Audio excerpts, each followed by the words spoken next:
ஒரு முக்கியமான ஒரு அறிவிப்பு என்ன அப்படின்னா, நம்ம கடந்த வருஷம் அல்ஹுதா ஃபவுண்டேஷன் ட்ரஸ்ட் அப்படிங்கிற ஒரு ட்ரஸ்ட் வந்து நம்ம ஏற்படுத்தணும். அந்த ட்ரஸ்டின் வழியாக அல்லாஹ்வுடைய தீனுக்கு தக்வியத் ஏற்படுத்தக்கூடிய செயல்கள், அது வந்து சில தாவா சென்டர்கள் உருவாக்குறதா இருக்கட்டும், சில தாய்க்களை உருவாக்குறதா இருக்கட்டும், சில புத்தகங்களை மொழிபெயர்க்கிறதா இருக்கட்டும், சிலருக்கு என்னென்ன ஃபெசிலிட்டி செஞ்சு கொடுத்தா அல்லாஹ்வுடைய தீனுக்கு பலம் ஏற்படுத்துமோ அதற்கான வகையில் நம்ம செலவு பண்ணக்கூடிய ஒரு வேலையை வந்து நம்ம செஞ்சுட்டு இருக்கோம். இது வந்து ஜகாத்துடைய அமௌண்ட்டும் நீங்க கொடுக்கலாம். இது வந்து நீங்க அல்லாஹ்வுக்கு அழகிய கடன் அப்படிங்கிற அடிப்படையிலும் கொடுக்கலாம். அல்லாஹ்வுடைய தீனுக்கு எது எல்லாம் வலிமைப்படுத்தக்கூடிய வேலையோ, அல்லாஹ்வுடைய அந்த தக்பீர் ரப் இகாமத் தீனுக்காக செலவிடப்படும் ஒவ்வொரு பைசாவும் அல்லாஹ்வுக்கு கடன். ஏன்னா இது வந்து ரசூல் செய்ய வேண்டிய வேலை, அது நம்மளை செய்ய சொல்றான் அல்லாஹ். அதனால இதுக்கு ஃபுல் அண்ட் ஃபுல் இன்சார்ஜ் எல்லாம் என்ன எடுத்துக்கிறான், இது எனக்காக நீ கொடுத்த கடன் சொல்றான் அல்லாஹ் ரப்புல் ஆலமீன். அவன் கொடுத்த காசுக்கு அவனுக்கே நம்ம கடன் கொடுக்கக்கூடிய ஒரு மகத்தான வாய்ப்பு வந்து இந்த பணியை வந்து நம்ம செய்யறோம். இந்த ஒரு பணியை மட்டும் தான் நம்ம செய்யறோம். அல்லாஹ்வுடைய தீனை சரியான விதத்தில் முஸ்லிம்களுக்கு புரிய வைத்து அதன் மூலமாக அல்லாஹ்வுடைய தீனை வந்து வலுப்படுத்துவது இந்த ஒரே இலக்குக்காக நாம வந்து இந்த ஒரு ட்ரஸ்ட் வச்சிருக்கோம். இதுடைய பொருளாதாரம் நிறைய தேவைப்படுது. இப்போ வேலை செய்யத்தான் நமக்கு முதல்ல ஒரு நிலம் மட்டும் வாங்குறதுக்கு, ஒரு பில்டிங் கட்டுறதுக்கான பணி மட்டும் இருந்தால் போதும்னு நினைச்சோம். ஆனால் சர்க்கிள் பெருசாக ஆக நிறைய பணம் தேவைப்படுது. நீங்க எந்த அளவுக்கு கான்ட்ரிபியூட் பண்ணுவீங்களோ அந்த அளவுக்கு நாமளும் வந்து அந்த வேலைகளை வந்து சிறப்பான முறையில் செய்ய முடியும். அதனால ஒவ்வொருத்தரும் உங்களால் முடிஞ்ச உங்களுடைய பங்களிப்புகளை இந்த ரமலான் மாசத்துல இன்ஷா அல்லாஹ் நீங்க கொடுங்க. 9 துல்காய்தா 1447, இங்கிலீஷ் டேட் வந்து 26 ஏப்ரல். இது கொண்டு விளக்கம் சொல்லிடுறோம். நோட்டா சரியா? கையை பார்த்துட்டு பாத்தியா அப்படின்ற நோட்டா, அவ்வளோதான். அது மட்டும் போடலாமா, எல்லாம் ஆராய்ச்சி பண்ணிட்டு உட்காந்துட்டு இருங்க. எனக்கு பற்றி அது பிரச்சனை இல்லை. சிஸ்டம்லேருந்து ஒதுங்கி இருக்கும், அவ்வளோதான். மக்கா முதல் கர்பலா வரை அப்படிங்கிற ஒரு தொடர் வந்து நம்ம ஸ்டார்ட் பண்ணி அது கிட்டத்தட்ட ஒரு 80 பகுதி வரைக்கும் இது வரைக்கும் வந்திருந்தோம். ஸோ அந்த தொடர் வந்து இப்போது ரீஓப்பன் பண்ணி அது மறுபடியும் பேசலாம் அப்படின்னு இருந்தோம். அது சரி, வேறு சப்ஜெக்ட்ஸ் பேசிகிட்டே இருந்தோம். இந்த அமெரிக்கா ஈரான் வாருக்கு அப்புறம் இது வந்து உலக அளவில் பேசக்கூடிய ஒரு வரலாறாக பேர் மார்க்காய ரூஹே பதன் பேச. ஒரு பக்கம் உடல்கள், ஒரு பக்கம் ரூஹுகள். இந்த சண்டை வந்து நின்று இருந்துச்சு. ரெண்டு பக்கமும் உடல் தான் மோதிட்டு இருந்துச்சு. இப்போ வந்து ஆன்மா வெர்சஸ் உடல், இந்த பேட்டில் வந்து இப்போது ஸ்டார்ட் ஆயிடுச்சு. இது வந்து எண்டில் கொண்டு போய் முடிக்க போகுது. ஸோ அதனால் வந்து உடலை ரிப்பேர் பண்ணுறது எந்த அளவுக்கு முக்கியமோ அதே மாதிரி ஆன்மாவை ரிப்பேர் பண்ணுறது ரொம்ப முக்கியம். அதில் ஒவ்வொன்றுக்கும் ஒரு ஆன்மா இருக்குது. குர்ஆனுக்கு ஒரு உடல் இருக்குது, ஒரு ஆன்மா இருக்குது. இபாதத்துக்கு ஒரு உடல் இருக்குது, ஒரு ஆன்மா இருக்குது. அது மாதிரி வந்து இஸ்லாத்துக்கு வந்து உடலும் இருக்குது, ஆன்மாவும் இருக்குது. ஒவ்வொரு விஷயத்துலையும் வந்து ரூஹ் இருக்குது, இது இருக்குது. அதோடைய ஸ்பிரிட்டும்பாங்க. அவங்க பொதுவாக என்ன சொல்லுவாங்க, அதோடைய ஸ்பிரிட் இருக்கணும் அப்படிம்பாங்க. ஸோ அந்த ஸ்பிரிட்டு இதோட தொடர்பு பட்ட விஷயம். உடலை வந்து உணர முடியும், ஆன்மாவை வந்து நீங்கள் தொட்டு பார்க்க முடியாது. அது இருக்கிறவனும் ப்ரூவ் பண்ண முடியாது, அது இல்லாதவனுக்கும் அது ப்ரூவ் பண்ண முடியும். இவன்ட்ட ஆன்மா இல்லை அப்படின்னு சொல்ல முடியாது. ஸோ அது வந்து எப்படிப்பட்ட செயல்களை வெளிப்படுத்துது அப்படிங்கிறது அந்த எஃபெக்டை வச்சு தான் அதை வந்து அறிய முடியும். ஸோ இது வந்து ஆன்மாவுக்கான ஒரு டெஸ்ட். இது இந்த நபி ஸல்லல்லாஹு அலைஹி வஸல்லம் அவங்களுடைய வரலாறாக இருக்கட்டும், அதுக்கப்புறம் சத்தியத்துக்காக யாரெல்லாம் செயல்பட்டாங்களோ அவங்களுடைய வரலாறுல இது எல்லாமே வந்து டெஸ்ட்டாக இருக்கும். அதில் வந்து பீக்கில் வரக்கூடிய நிகழ்வு வந்து இந்த கர்பலா அப்படிங்கிறது. இதில் ஹுசைன் அலைஹிஸ்ஸலாம் அவர்கள் வந்து அங்கே போய் எந்த அளவுக்கு அங்கே இஸ்லாமிய அந்த ஆன்மா சீர்குலையும் போது உடல் இருந்துச்சு, பள்ளிவாசல்கள் இருந்துச்சு, ஒரு பாதிப்பும் இல்லை, தொழுகைகள் நடந்து கொண்டு இருந்துச்சு. அதை விட சிறப்பாக நடந்துச்சு. ரசூலுல்லாஹ் காலத்தை விட அதிகமான வால்யூமில் தொழுகையாளிகள் இருந்தாங்க. தாடி வந்து ஊர் வழக்கம்னு வச்சு அது போய் சுன்னத்துன்னு விரும்பி வச்ச மக்கள் அதிகமானாங்க. சுன்னத்துன்னு சொல்லி தெரிஞ்சு அதற்காக தாடி வைத்தவர்கள் அதிகமானாங்க. இன்றைக்கும் வேர்ல்டில் நபி ஸல்லல்லாஹு அலைஹி வஸல்லம் காலத்தில் தாடி வச்சவங்களோட இன்றைக்கி தாடி வச்சவங்க ஜாஸ்தி. ரசூலுல்லாஹ் காலத்தில் ஹஜ்ஜுக்கு செஞ்சவங்க 1 லட்சம் பேர் தான். இன்றைக்கி வந்து ஹஜ்ஜுக்கு வந்து அவங்க முடிஞ்சவரை கம்மி பண்ணி மேக்ஸிமம் எவ்வளோ குறைக்க முடியுமோ அவ்வளோ குறைக்க அவங்க முயற்சி பண்ணி 40 லட்சத்துக்கு கீழே அவங்களால குறைக்க இப்போ முடியல. அதனால் வந்து முடிந்த அளவு குறைக்க அவங்க விரும்பியும் 40 லட்சம் பேர் வருஷம் பண்ணுறாங்க. அந்த அடிப்படையில் உம்ரா இதெல்லாம் எடுக்கும்போது ரமலான்லாம் வந்து பார்த்திங்கன்னா அங்கே கீழெல்லாம் விழுந்திங்கன்னா தவாஃப் செய்யும்போது உயிருக்கு உத்தரவாதம் கிடையாது. அந்த அளவுக்கு அந்த ஹஜ்ருல் அஸ்வத்லாம் வந்து போயிட்டு உயிரோடு திரும்பிலாம் வர முடியாது. நீங்கள் வந்து நான்லாம் வந்து ஒரு தடவை கூட அது கிட்ட கூட போக முடியல. நம்ம அப்படியே இப்படி லைனில் எடுத்துகிட்டு இருப்போம். ஹஜ்ருல் அஸ்வத்துக்கு போகும்போதே நான் இங்கே போயிடுறேன். அந்த பழைய இந்த ஹிஜ்ருங்கிற அந்த பகுதி இருக்குல்ல, நான் இப்படி போயிட்டு இருக்கும்போதே அப்படியே கூட்டம் தூக்கிட்டு போய் மகாம் இப்ராஹிம் வழியாக அப்படியே கொண்டு போய் அங்கே கொண்டு போய் பார்சல் இறக்கி விட்டுருவோம். மறுபடியும் அங்கேருந்து ஆரம்பிக்கும் மறுபடியும் தூக்கிட்டு போயிடுவாங்க. பட்டான்கள்லாம் வந்து 2 பேர் சேர்ந்து அப்படியே அந்த கும்பலாக தூக்கிட்டு போயிடுவாங்க. இப்போ வால்யூம் வந்து அதிகரிச்சிருக்கு. ஆனால் இஸ்லாமிக் அந்த ஸ்பிரிட் இருக்கா அப்படின்னு கேட்டால் அதுவும் அதிகரிச்சிருக்கு. ஆனால் ஓரளவுக்கு அது வந்து கொஞ்சம், ஆனால் இந்த வால்யூமோட கம்பேர் பண்ணும்போது இன்றைக்கி வந்து அது வந்து ரொம்ப கம்மியாக இருக்குது. ஸோ பொதுவாக வரலாறுகள்ங்கிறது வந்து இதுக்கு வந்து கதைகள் கிடையாது. இது நிறைய பேர் அண்டர் எஸ்டிமேட் பண்ணுவாங்க. அதாவது இப்லீஸ் வந்து உங்களை வந்து நற்செயல்களை வந்து குறைச்சி மதிப்பிட வச்சுட்டே இருப்பான். இதில் என்ன இருக்குது அப்படிமா, அதில் என்ன இருக்குதுன்னு தெரியுமில்ல, புரியுதா? இன்றைக்கி வந்து அது எவ்வளோ பெரிய ஃபியூலுங்கிறது, அது எவ்வளோ பெரிய ஃபியூல் நமக்கு வந்து முன்மாதிரி வந்து தேவைப்படுது. இப்போ இன்றைக்கி வந்து இந்தியா வரலாறு இருக்குது அப்படின்னு வச்சுங்களேன், இந்தியா கேட்டுக்கு போங்க. அங்கே இந்தியாவுக்காக உயிர் கொடுத்தவங்க அந்த இந்தியா கேட்டில் எல்லாருடைய அந்த பெயர்களும் வந்து வைக்கப்பட்டிருக்கும். அது மாதிரி ஒவ்வொரு இராணுவ இதுக்கும் போனீங்கனாலும் அங்கே உயிர் தியாகிகள் வந்து பட்டியல் போடப்பட்டிருவாங்க. அவங்க தான் அடுத்து வரக்கூடிய அந்த சேரக்கூடிய அந்த இதுக்கு வந்து ஃபியூலு. அவங்கள மாதிரி நான் ஆகணும். ஒவ்வொருத்தரும் அவங்க சொல்லுவாங்க, மானேக்ஷா மாதிரி நான் ஆகணும், நான் இவரை மாதிரி ஆகணும், அவரை மாதிரி ஆகணுமா. ரோல் மாடல்ஸ் இல்லாமல் மனிதனால் இயங்கவே முடியாது. இது வந்து அல்லாஹ் சொல்லக்கூடிய இது ஒரு மைண்ட் செட் எல்லாம் நமக்கு படைச்சிருக்கிறான், அந்த மாதிரி தான். அதனால் முன்மாதிரிகள் அப்படிங்கிறது நபி ஸல்லல்லாஹு அலைஹி வஸல்லம் அவங்களோட முடிஞ்சு போல. இவங்க அதையும் நம்ம இந்த தமிழக பிரச்சாரத்தில் பொறுத்த வரைக்கும் இந்த வஹாபிச தாவா வந்து தலை தூக்குனதுக்கு அப்புறம் வந்து பார்த்திங்கன்னா நமக்கு செய்யப்பட்ட பிரெயின் வாஷிங்கில் மிக முக்கியமான பிரெயின் வாஷிங் என்ன அப்படின்னா, ரசூல்லாவோட தீன் வந்து முடிஞ்சிச்சு. அதுக்கப்புறம் யாரையுமே நம்ம வந்து முன்மாதிரியாக எடுத்துக்கூடாது. இது வந்து ஒரு மிக முக்கியமான பிரெயின் வாஷிங். ஆனால் அந்த பிரெயின் வாஷிங் மிஷினரி பார்த்தீங்கன்னா அவங்க ஏகப்பட்ட முன்மாதிரி காமிச்சிருப்பான். அவன் வந்து ரோல் மாடல் காட்டுறாலாம் நீங்கள் தொட்டிங்கன்னு வச்சிங்க, அவர் யார் தெரியுமா அப்படிமா. அவன் வரலாறு ஃபுல்லாக பார்த்தீங்கன்னா பிளேலிஸ்ட்டு அடி போட்டு தள்ளியிருப்பான். கர்பலா பேசக்கூடாமல் அவன் தான் பேசி வச்சிருப்பான், ஹர்ரா பேசக்கூடாமல் அவன் தான் பேசி வச்சிருப்பான். என்ன அப்படின்னா, நீ சரியான புரிதல் வரக்கூடாது அப்படிங்கிறதுனால தவறான புரிதல் அவன் வந்து கொடுத்தா ஆல்ரெடி. அதுக்கப்புறம் அதை தடையும் பண்ணுவான்.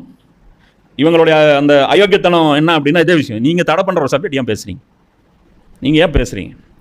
அப்போ தமிழக மக்களில் யார் கொண்டு வந்தாங்க? ஷியாக்கள் போட்ட பதிவுகள் ஏதாவது இது வரைக்கும் வாழ்நாளில் நமக்கு அஹ்லுஸ் சுன்னாக்கு வந்து கிடச்சிருக்கா?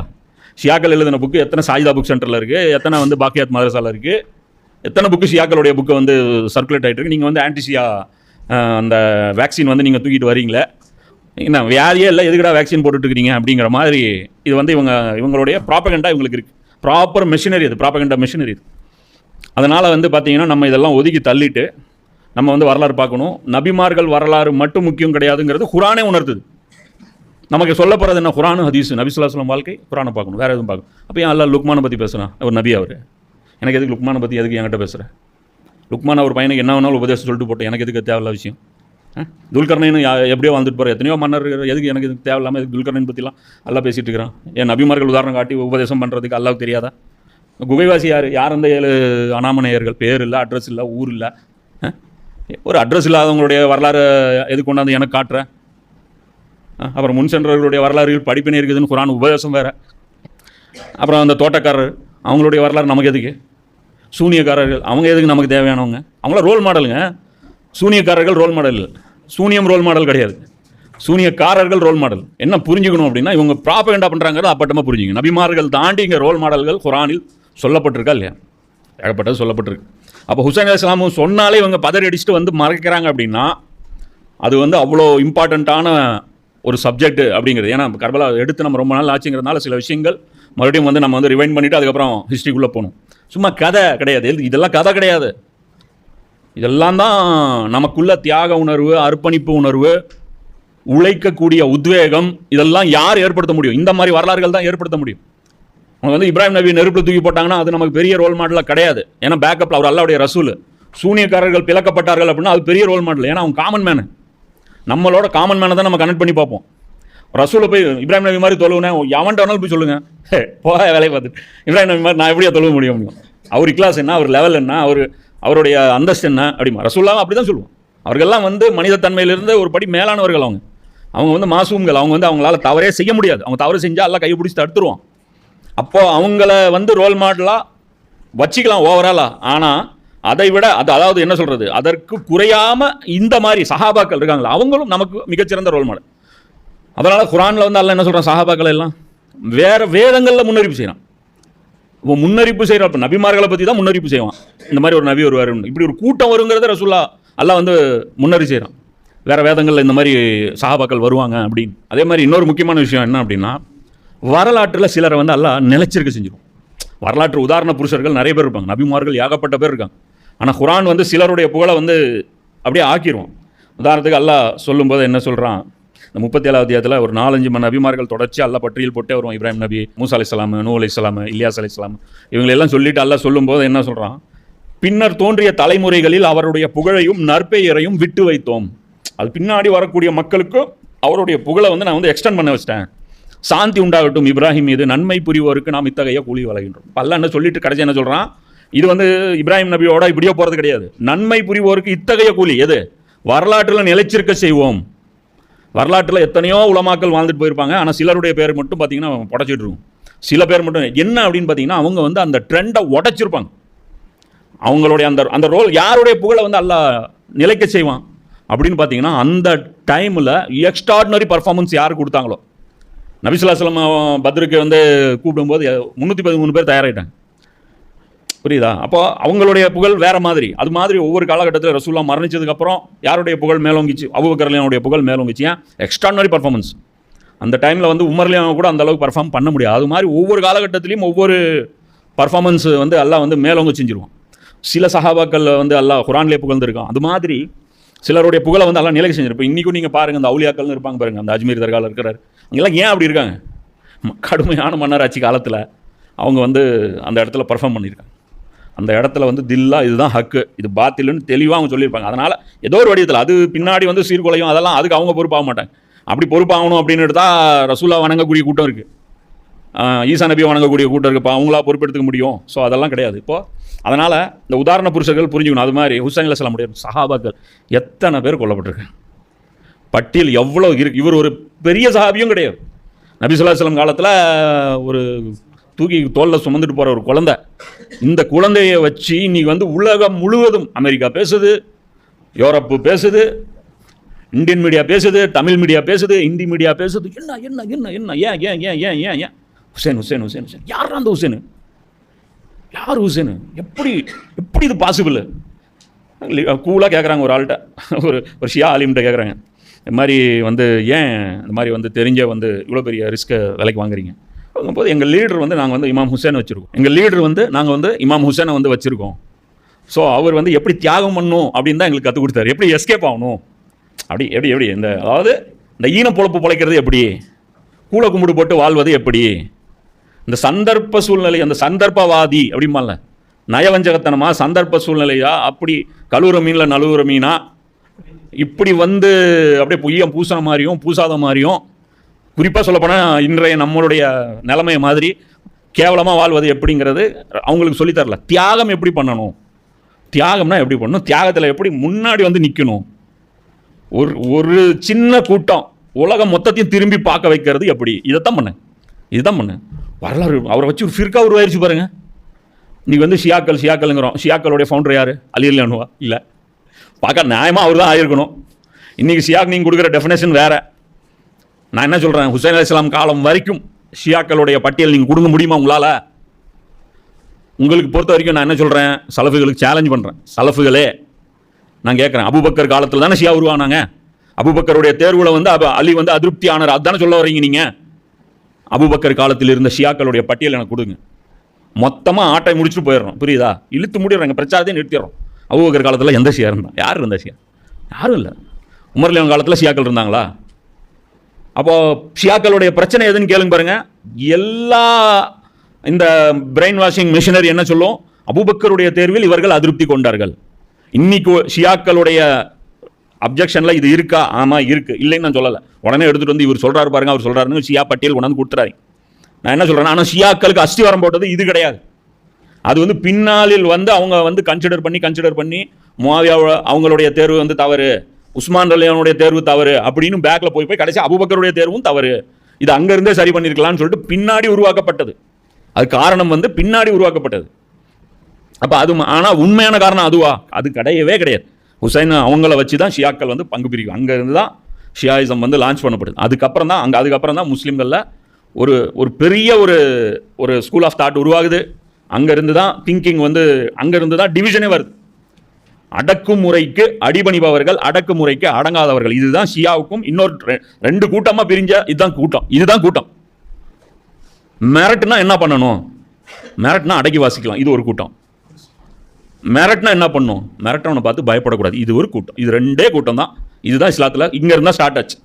அதுக்கப்புறம் பல பிரிவுகள் போய் இவங்க நிறைய காரணங்களை ஆட் பண்ணிக்கிட்டாங்க. இது மாதிரி நிறைய நடக்கும் கூத்துக்கள். இன்றைக்கி வந்து திராவிடம் எதுன்னு கேட்டிங்கன்னா யாருக்குமே தெரியாது, திமுக இருக்கிறவங்களுக்கே தெரியாது. ஏன்னா காங்கிரஸில் இருக்கிறவங்க இங்கே வந்துட்டாங்க, செந்தில் பாலாஜி ஏடிஎம்கள் இருந்தார், அவர் இங்கே வந்துட்டார்.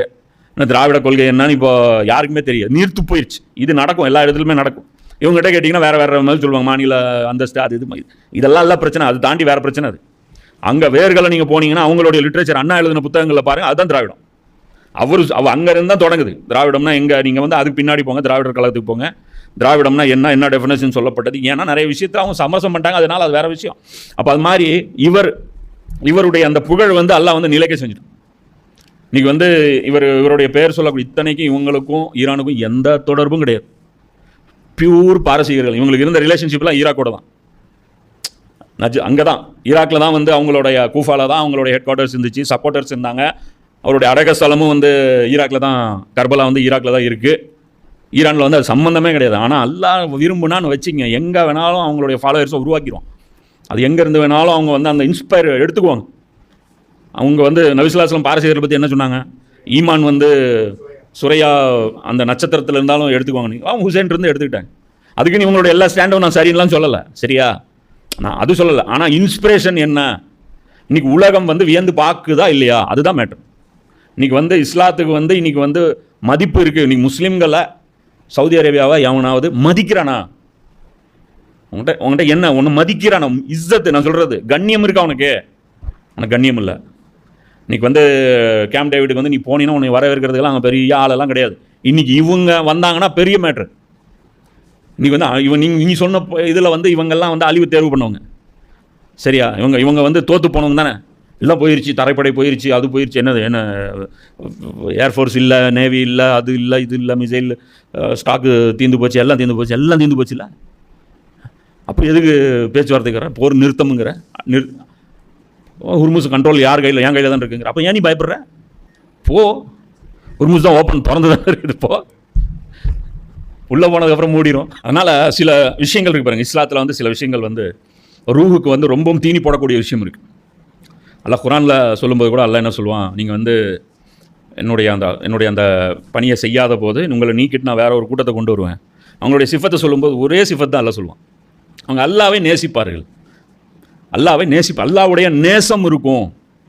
அதான் அல்லாமா இக்பால் சொல்கிறார், என்ன ஹம் தோ ஜீத்தே தே தேரி நாம் கி அஸ்மத் கே லியே, உன்னுடைய பெயரின் கண்ணியம் இருக்க வேண்டும் என்பதற்காகவே நாங்கள் உயிர் வாழ்கிறோம். எங்களுடைய வாழ்க்கைக்கு வேற எந்த நோக்கமும் கிடையாது. உன்னை மகிமைப்படுத்த வேண்டும், உன்னுடைய பெயர் புகழப்பட வேண்டும், இதுதான் எங்களுடைய வாழ்க்கையின் லட்சியம். இது அல்லாஹ் மேலே இருக்கக்கூடிய முஹப்பத். இது முஹப்பத் என்ன பண்ணும் அப்படின்னா, முஹப்பத் மட்டும்தான் தியாகம் பண்ண வைக்கும், வேற எதுவுமே பண்ண வைக்கும். அதனால தான் அல்லாஹ் அங்கே சிஃபத்தை சொல்லும்போது என்ன சொல்கிறான், அவர்கள் அல்லாஹ்வை நேசிப்பார்கள், அதுதான் மேட்டர். அதே மாதிரி நபி ஸல்லல்லாஹு அலைஹி வஸல்லம் அவர்களுடைய நேசமும் நம்ம மேலே வந்து ஃபர்ல். இப்போ அல்லாஹ்வை நேசிக்கணும். அல்லாஹ் எங்கே இருக்கா நமக்கு தெரியாது, அர்ஷ் எங்கே இருக்குது தெரியாது, அல்லாஹ்வை பார்த்ததில்லை, அல்லாஹ் உணர்ந்ததில்லை, அல்லாஹ்ட்ட பேசுனதில்லை. இப்போ நம்மகிட்ட அல்லாஹ்வை கான்டாக்ட் பண்ணுறதுக்கு இருக்கிற ஒன் அண்ட் ஒன்லி சோர்ஸ் நபி ஸல்லல்லாஹு அலைஹி வஸல்லம் அவர். இந்த பூமியில், அதாவது அமெரிக்காவிட்ட நீங்கள் பேசணும் அப்படின்னா அமெரிக்காவுடைய தூதர் டெல்லியில் இருப்பார். அங்கே போய் நீங்கள் எம்பசியில் பேசுனீங்கன்னா அமெரிக்காட்ட பேசுன மாதிரி, புரியுதா? நான் கேட்கிறேன் அமெரிக்காவை அப்படின்னு சொல்லிட்டு இங்கே ஃபேஸ்புக்கில் ரைட்டப் எழுதினீங்கன்னா அமெரிக்காவுக்குலாம் அது கேட்டதாக ஆகாது. அமெரிக்காட்ட கேள்வி கேட்டால் அமெரிக்கானுக்கு பதில் சொல்லலை அப்படின்னா அது கிடையாது. அமெரிக்காவுக்கு ஒரு லெட்டரை போடுங்க, அது வந்து எம்பசிக்கு போய் நேரில் போய் கொடுங்க. இப்போ தூதர் மூலமாக தான் கான்டாக்ட் பண்ண முடியும். அது மாதிரி நபி ஸல்லல்லாஹு அலைஹி வஸல்லம் அவர்கள் தான் இந்த உலகத்தில் அல்லாஹ்வுடைய தூதர், அல்லாஹ்வுடைய பிரதிநிதி. அதான் அல்லாமா இக்பால் சொல்வார், குதா லம் யஸல்கா தஸ்த குத்ரத்து ஜுபான் தூ, அல்லாஹ்வுடைய கையும் நீ தான், அல்லாஹ்வுடைய வாயும் நீ தான். உன்னுடைய செயல்கள் அல்லாஹ் காட்டி கொடுக்கணும், உன்னுடைய சொற்கள் அல்லாஹ் வந்து காமிச்சு கொடுக்கணும். நீ பேசினா இதான் அல்லாஹ் பேசுகிறான்னு மக்களுக்கு மெசேஜ் போகணும், நீ செஞ்சா இதுதான் அல்லாஹ் உனக்கு சொல்லியிருக்கான் அப்படிங்கிற செயல் மூலமாக கன்வே ஆகணும். இந்த ரெண்டு விஷயம், அல்லாஹ்வுடைய ஸ்போக்ஸ் பர்சனும் நீ தான், மனுஷனை பார்த்து சொல்கிறேன், முஸ்லீமை பார்த்து சொல்கிறாங்க, அல்லாஹ்வுடைய ஸ்போக்ஸ் பர்சனும் நீ தான், அல்லாஹ்வுடைய கையும் நீ தான் அப்படிங்கிறேன். அப்போது நபி ஸல்லல்லாஹு அலைஹி வஸல்லம் தான் அல்லாஹ்வுடைய பிரதிநிதி. அப்போது அல்லாஹ்வை நேசிக்கிற ஒவ்வொருத்தரும் அல்லாஹ்வுடைய ரசூலை நேசிச்சே ஆகும். இதுதான் நபி ஸல்லல்லாஹு அலைஹி வஸல்லம் சொல்கிறாங்க, உங்களில் ஒருவருக்கு அவருடைய தந்தை, அவருடைய பிள்ளைகள் மற்றும் ஏனைய மனிதர்கள் அனைவரையும் விட நான் அன்பானவனாக ஆகும் வரை அவர் உண்மையான இறை நம்பிக்கையாளராக ஆக மாட்டார். இப்போ நபி ஸல்லல்லாஹு அலைஹி வஸல்லம் என்ன சொல்றாங்க, ஈமானுடைய நிபந்தனையா அது சொல்றாங்க. உங்களில் ஒருவருக்கு அவருடைய தந்தை, அவருடைய பிள்ளைகள் மற்றும் ஏனைய மனிதர்கள், நட்பாக இருக்கட்டும், பிஸ்னஸ் கான்டாக்டாக இருக்கட்டும், ரிலீஜியஸ் லீடர்ஷிப்பாக இருக்கட்டும், யாராக இருக்கட்டும், அவர்கள் அனைவரையும் விட மிகவும் அன்பானவனாக நான் ஆகும் வரை அவர் இறை நம்பிக்கையாளராக ஆக மாட்டார். இது புகாரில் 15, முஸ்லீமில் 44 ஹதீஸ், அனஸ்லியாவுடைய ஹதீஸ். இதே இன்னொரு இடத்துல சொல்கிறாங்க, என்ன சொல்கிறாங்க, உமர் ரலியல்லாஹு அவங்க வந்து அல்லாஹ்வின் தூதரே, என் உயிரை தவிர மற்ற அனைத்தையும் விட நீங்கள் எனக்கு மிகவும் அன்பானவர். இப்போ இந்த இடத்துல உயிரை வந்து சொல்லலை ரசூலா, முன்னாடி வந்த ஹதீஸ் தந்தை இருக்குது, பிள்ளை இருக்குது, மற்ற மனிதர்கள், மற்றவங்க எல்லாரோட அதிகமாக நேசிக்கணும். இதே உமர்ல வந்து சொல்கிறாங்க, என்னுடைய உயிரை தவிர விஷயங்கள் எல்லாத்தையும் விட உங்களை வந்து நான் அன்பானவர் நினைக்கிறேன். அப்புறம் ரசூலா சொல்கிறாங்க, இல்லை உமர், என் உயிர் எவன் கையில் இருக்கின்றதோ அவன் மீது ஆணையாக உனது உயிரை விடவும் நான் உனக்கு அன்பானவனாக ஆகும் வரை உன் ஈமான் முழுமையடையாது என்றார்கள். உடனே உமர் ரலியல்லாஹு அன்ஹு அவர்கள், அல்லாஹ்வின் மீது ஆணையாக இப்போது நீங்கள் என் உயிரை விடவும் எனக்கு அன்பானவர் என்றார்கள். அதற்கு நபி ஸல்லல்லாஹு அலைஹி வஸல்லம் அவர்கள், இப்போதுதான் உன் ஈமான் முழுமையடைந்தது என்றார்கள். இது புகாரியில் 6632 ஹதீஸா இருக்கு. அதே நபி ஸல்லல்லாஹு அலைஹி வஸல்லம் இன்னொரு ஹதீஸில் சொல்றாங்க, அவரிடம் 3 பண்புகள் அமைந்து விடுகின்றது, அவர் ஈமானின் சுவையை உணர்ந்தவராவார். அதில் முதலாவது, அல்லாஹ்வும் அவனது தூதரும் மற்ற அனைவரையும் விட அவருக்கு மிகவும் அன்பானவராக இருப்பது. இது புகாரியில் 16வது ஹதீஸ், முஸ்லீமில் 43வது ஹதீஸ். அப்போது இது எல்லாம் வந்து நபி ஸல்லல்லாஹு அலைஹி வஸல்லம் அவங்க வந்து என்ன சொல்கிறாங்க, உயிரை விட நீங்கள் நேசிக்கணும். ஏன்? அவரை நேசிப்பது அப்படிங்கிறது அவரை உயர்வாக நினைக்கிறது. அவரை உயர்வாக நினச்சா தான் அவர் சொல்லுக்கு மதிப்பு கொடுப்போம். அவர் சொல்லுக்கு மதிப்பு இருந்தால் மட்டும்தான் அர்ப்பணிப்பு தியாகங்கள் செய்ய முடியும். புரியுதா? இப்போ ஒருத்தர் வந்து ஹராமான ஒரு பெரிய கோடீஸ்வரர், ஒரு பெரிய கோடி புழங்கக்கூடிய பிஸ்னஸ் இருக்குது. இவரை கூப்பிட்டு எப்படியாவது ஒரு கன்வின்ஸ் பண்ணி அவரை வந்து பேசி எப்படியாவது தொழுக வச்சிட முடியுமா? தொழுக வச்சிட முடியும். வாங்க தொழுகைக்கு நான் வந்துடுவார். தொழுகு தானே சார், ரொம்ப நச்சு பண்ணுறாரு பாய், போயிட்டு வந்துடலாம் அப்படிங்குவார். போவார். அதில் அவருக்கு ஒரு நிம்மதியும் கிடச்சிரும். அப்படியே ஃபீல் பண்ணுவார், முடிஞ்சிடுவார். அடுத்து எடுத்திங்கன்னா அவரை வந்து ஒரு 4 நாள் 3 நாள் கொடுத்தீங்கன்னா வந்துடுவார். பிடிச்சிருச்சுன்னா 40 நாள் எக்ஸ்டெண்டும் பண்ணிடுவார், அல்லது 4 மாதம் கூட போயிடுவார். ரொம்ப ப்ரெஸ் பண்ணிங்கன்னா ஹஜ்ஜுக்கும் வந்துடுவார். வந்து பார்ப்பார், சூப்பராக இருக்குது, நல்லா ஃபீல், நல்லா அந்த இதெல்லாம் இருக்குது, நல்லா இருக்குது அப்படின்ற எல்லாம் பண்ணிடுவார். ஆனால் வியாபாரத்தோட சொல்லுங்கள், ஹராமான வியாபாரம். இப்போ இது வந்து குர்பானி கொடுக்கணும், இந்த இடத்துல முடியாது. இது வேணா, இதுலேருந்து தர்மம் வேணால் நான் பண்ணுறேன், இதுலேருந்து நான் தர்மம் பண்ணுறேன். இந்த சாம்ராஜ்யத்தை எழுப்புறதுக்கு நான் எவ்வளோ பாடுபட்டிருக்கேன் தெரியுமா? இது எவ்வளோ பெரிய இது தெரியுமா? இதெல்லாம் பண்ண முடியாது. இதுக்கு அன்பு மட்டும்தான் இந்த இடத்துல ஃபியூல். அல்லாஹ்வுடைய ரசூல் இது பிடிக்கல, இது வேணான்ட்டாரு, அல்லாஹ் வேணான்ட்டான், தூக்கி போடு, இப்போ மட்டும்தான் போட முடியும். புரியுதுங்களா? அதில் தன்னை விட தான் உயிரை விடணும், இதெல்லாம் டயலாகு. இங்கே என்ன விஷயம் அப்படின்னா, உயிரை விட அப்படிங்கும்போது என்னன்னா, ஒரு கட்டம் வரும் வாழ்க்கையில், இந்த இடத்துல நீ செலக்ட் பண்ண வேண்டியது வரும். எதை செலக்ட் பண்ண வேண்டியது வரும்? 2ல் ஏதோ ஒன்று செலக்ட் பண்ண வேண்டியது வரும். அப்போ நீ இதை செலக்ட் பண்ணும். என்னை வந்து சந்திப்பதை நீ செலக்ட் பண்ணும். இதுதான் எனக்கு பெருமை, இதுதான் என்னுடைய அடியார்னு நீ எனக்கு சொல்லிக்கிறது, இதுதான் எனக்கு பெருமை. அது அந்த ஸ்டேஜ் வராத வரைக்கும் அல்ல வாழ்க்கையில் கொண்டு வருவான். ஏதோ ஒரு நாள் வரும். அது டெய்லிலாம் வராது. அந்த நாள் கர்பலாலாம் டெய்லி நடக்காது சார். வாழ்க்கையில் 63வது வயசில் என்ன அவர் வருஷத்தில் வந்து அவர் ஏகப்பட்ட முஹர்ரம் வந்துட்டு போயிடுச்சு. எல்லா முஹர்ரமும் கர்பலா கிடையாது. ஒரே ஒரு முஹர்ரம், ஒரே ஒரு நாள் தான். அதுதான் முடிவெடுக்கிறது. அந்த அந்த அந்த இடத்துல தான் ஒவ்வொரு மூமினும் வந்து அந்த இடத்துல தான் அவனுடைய ஈமான் வெளிப்படும். அந்த அந்த ஜோன் ஒவ்வொருத்தருக்கும் ஒரு பாயிலிங் பாயிண்ட், டெஸ்டிங் பாயிண்ட் எல்லாம் வச்சிருப்பான். அது நமக்கும் அல்லாஹ்வுக்கு தான் தெரியும் அந்த கட்டத்தில் நம்ம என்ன பண்ணோம் அப்படிங்கிறது. அப்போது இது இந்த இடத்துல எது ஃபியூல் தரும்? நபி ஸல்லல்லாஹு அலைஹி வஸல்லம் உடைய அன்பு ஃபியூல் தரும். அதே மாதிரி நம்ம முன்னோடிகள் இருப்பாங்களே, தியாகம் பண்ணவங்க. அவர் இவ்வளோ பெரிய வியாபாரத்துக்கு போட்டாரா அல்லாஹ்வுக்காக? அவர் இவ்வளோ பெரிய விஷயத்தை அல்லாஹ்வுக்காக விட்டாரா? இவர் இந்த விஷயத்தில் வந்து அல்லாஹ்வுக்காக இவ்வளோ பெரிய அர்ப்பணிப்பு பண்ணாரா? அப்போ அவர் பண்ணியிருக்கிறப்போ நம்மளும் பண்ணுவோம்டா. அப்போ சூனியக்காரர்கள் வர்றது லாபத்துக்கு வந்தாங்க. முழுக்க உலகியல் நோக்கம், வேற எந்த நல்ல எண்ணமும் கிடையாது. வந்தவொடனே ஃபிரௌன்ட்ட கேட்குறாங்க, என்ன எவ்வளோ தருவேன்றான். அப்பட்டமாக குர்ஆனில் வெளிப்படுதா? மெட்டீரியலிஸ்டிக் மைண்ட் செட்டோட வந்தாங்க.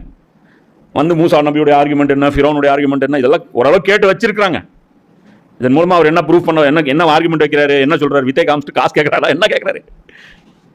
அந்தாரு கைத்தறி போட்டு என்னங்கிறாரு? பர்ஃபார்மன்ஸ் பார்த்து ஜோரா கைத்தட்டினதுக்கப்புறம் என்ன சொல்கிறாரு? பனி இஸ்ரேல்களை அனுப்புங்கிறாரு. ஓகே, இதெல்லாம் அவருக்கு என்ன லாபம்? ஒன்றுமே இல்லை. ரைட்டு, ஓகே, எல்லாம் மைண்டில் வச்சுக்கிறாங்க. அதுக்கப்புறம் இவங்ககிட்ட கேட்டவுடனே டக்குன்ட்டு ஹக்குன்னு தெரிஞ்ச உடனே அவங்க எப்படி ரியாக்ட் பண்ணுறாங்க? ஓ, இந்த உலகத்துக்கு அப்புறம் இன்னொரு உலகம் இருக்குது, இது மூசா சொல்கிறாரு. அப்போது இது வந்து மேஜிக் கிடையாது.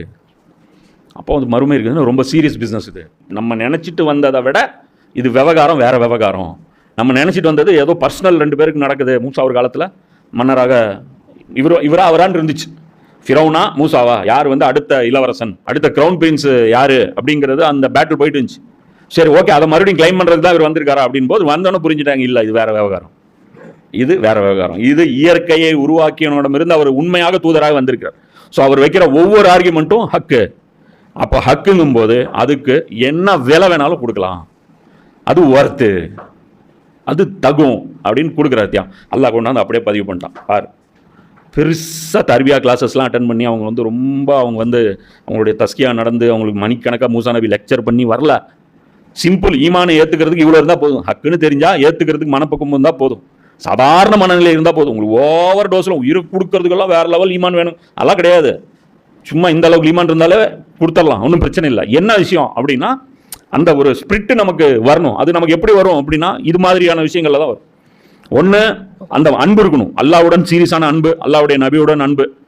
அடுத்தது என்ன அப்படின்னா, இந்த மாதிரியான உதாரண புருஷர்கள் நம்மளை வந்து அவங்க வந்து டிரைவ் பண்ணுவாங்க. அந்த சக்தி வந்து நம்மளை வந்து டிரைவ் பண்ணுவாங்க. அடுத்து குர்ஆன்ல ஒரு ஸ்டேட்மெண்ட் அல்லாஹ் கொடுக்குறான்.